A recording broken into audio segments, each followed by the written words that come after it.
Hi, I'm Kim, and last year I wrote a book for child counsellors, parents and teachers. Went on to become an Amazon #1 bestseller, which was absolutely fantastic.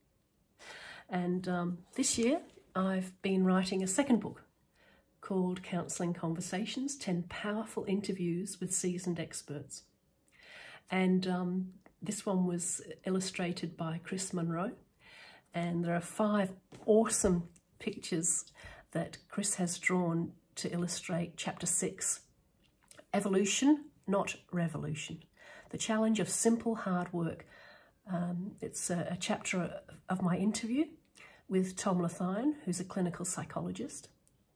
And what I love about Tom's interview is there's lots of helpful metaphors, and he has a really deep, quirky way of talking about, you know, the work that he does with the clients. He's just so passionate about his work. And like most of the counsellors that I interviewed, Tom didn't go into, you know, the counselling psychology side of things to begin with. He went into accounting and wasn't really that interested in the study side of it. So as soon as he'd graduated and got a job, he decided to study psychology.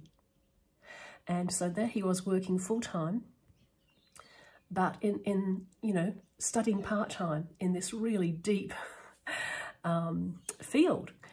But because he came to it with a different approach, he was so fascinated by the study, he could just kind of do anything.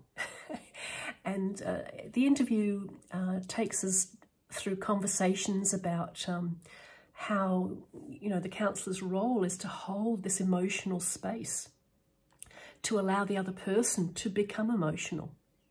He also talks about countertransference, as most of the other clinicians I interviewed did. And he talks, the way he mentions the reactivity in the clinician. And he says that, you know it's countertransference because your emotional system is tapped. Isn't that a wonderful description? And the illustrations that Chris Monroe did are pertaining to this view that the client can put on a suit of armour when they felt unsafe, and that they come to the clinician to get some help actually to take off that suit of armour, to slowly take off that protective patterns that they've created in response to trauma. And he talks about how the work is simple, but it's really hard work. And that's the thing. It's you know, the people that come, they have to be ready for this really hard work, and it can take a while. So yeah, that's in a nutshell, that's the things that rise to the surface as I'm reflecting now on my interview with Tom Lothian, chapter 6, Evolution, Not Revolution, the challenge of simple hard work. Thank you so much, Tom, and I hope everyone enjoys reading his chapter.